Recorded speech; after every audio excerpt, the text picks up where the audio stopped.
നേർ ഡാം വരെ പോയാലോ? ഓക്കേ. അങ്ങനെ ഞങ്ങൾ നേരെ നേർ ഡാമിന്റെ എൻട്രൻസ് എത്തി. എൻട്രൻസിന്റെ റൈറ്റ് സൈഡായിട്ട് നമുക്കിവിടെ ഒരു ഷോപ്പ് ഉണ്ട്. അപ്പോൾ ഇവിടെ വരുന്നവർക്ക് സ്നാക്സോ ജ്യൂസോ എന്തെങ്കിലും വേണമെന്നുണ്ടെങ്കിൽ ഇവിടെ നിന്ന് മേടിച്ച് കഴിക്കാം. അത് മാത്രമല്ല ഇവിടെ ടോയ്ലറ്റ് ഫെസിലിറ്റീസും അവൈലബിൾ ആണ്. ജ്യൂസും സ്നാക്സും മേടിച്ചിട്ട് ഞങ്ങൾ നേരെ പോയത് ഡാമിന്റെ വ്യൂ പോയിന്റിലേക്കാണ്.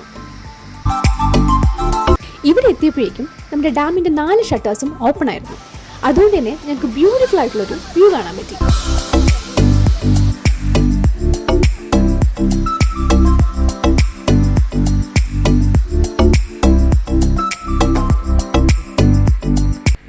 ഡാമിന്റെ അടുത്തായിട്ട് തന്നെ ഒരു അക്വേറിയം ഉണ്ട്.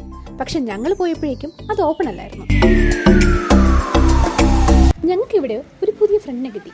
പുള്ളിക്കൊരു സലാമും പറഞ്ഞ് ഞങ്ങൾ മുന്നോട്ട് നടന്നു.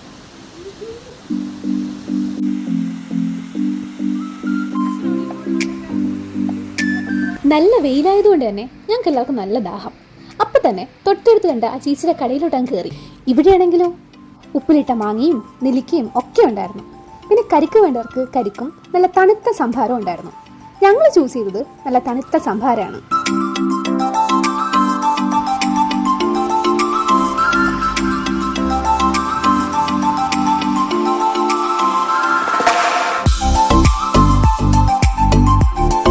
കിഡ്സിന് എൻജോയ് ചെയ്യാൻ വേണ്ടിയിട്ട് ഇവിടെ ഒരു കിഡ്സ് പാർക്കും അവൈലബിൾ ആണ്.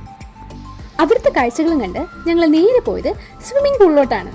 പൂളിന്റെ എൻട്രൻസ് ഫീസ് ആയിട്ട് നമുക്ക് 1 അവറിന് ഒരാൾക്ക് 50 റുപ്പീസ് മാത്രമേ ആയിട്ടുള്ളൂ.